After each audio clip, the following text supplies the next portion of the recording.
Ada seorang ustadz yang ceramah dengan bangganya menceritakan, baru saja menabrak anjay. Secara sengaja dengan alasan hewan itu hewan najis. Kalau kambing saya rem, tuturnya dengan nada emosi kepada jamaah dan tanpa rasa menyesal atau iba. Hal ini tentu menjadi kontroversi dan hujatan para netizen. Ya maklum sekarang memang era digital, sementara sang ustadz bercerita seperti tak ada rasa belas kasihan walaupun itu anjay yang notabenenya najis mugoladoh. Anju atau kambing atau hewan lain semua adalah sama, yaitu makhluk Tuhan. Memang ada hewan yang tidak dimuliakan, tapi semua itu ada kriterianya, ada pembagian khusus dalam hal itu.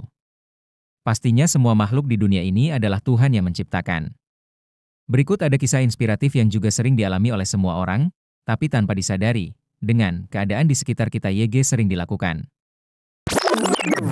Saat masih ngaji, tentu para santri masih ingat, ketika pulang ngaji, pulang ke pondok, bukan cari jalan paling dekat, tapi malah muter cari jalan yang lebih jauh, maklum sambil jalan-jalan sekedar cuci mata. Saat sedang santai berjalan, di depan ada dengan menundukkan kepala sambil bergaya cari-cari jika ada receh jatuh yang pastinya karena merasa risih dengan beberapa pasangan muda-mudi yang nongkrong di pinggir jalan. Entah dari mana datangnya, tiba-tiba ada anjay lari dari arah seberang jalan dan tiba-tiba, dengan bersuara, guk-guk, beraak, kaing, kaing, kaing, seekor anjay tergeletak di tengah jalan. Ternyata anjay tersebut tertabrak mobil yang melaju kencang hingga membuat hewan tersebut mati. Sepasang muda-mudi yang sedang nongkrong melihat tapi, meninggalkan anjay itu begitu saja. Santri itu juga melihat saat anjay itu tergeletak. Dalam hatinya bergumam, anjing itu kan najis, sudahlah biarkan saja. Begitu pikiran santri tersebut sambil meninggalkan anjay yang sudah sekarat, ia pun melanjutkan langkahnya untuk ke pondok. Namun hatinya masih bimbang, tiba-tiba santri ini teringat cerita Gusmu saat ngaji bahwa ada seorang pelacur yang masuk surga lantaran memberi minum pada seekor anjay. Kemudian santri tersebut balik kanan dan santri ini langsung menghampiri anjay yang masih tergeletak di tengah jalan dan naas anjay tadi ternyata keadaan sudah mati. Santri pun segera membawanya dan mencari tempat yang aman untuk menguburnya.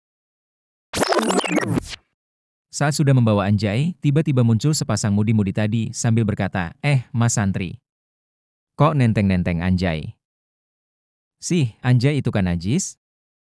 Tanya sepasang kekasih yang bukan mahramnya sambil bergandengan tangan. Santri pun menjawab, iya, mas. Ini anjaynya mati. Tadi tertabrak mobil, mau saya kubur, kok dipegang-pegang gitu, gak pakai plastik atau sarung tangan? Sahut cewek tongkrongan yang dipegang tangannya. Tidak apa-apa, mbak. Cuma najis, gak dosa kok, nanti juga bisa disucikan, jelas sang santri. Mas, mbak. Maaf ya. Saya kasih tahu.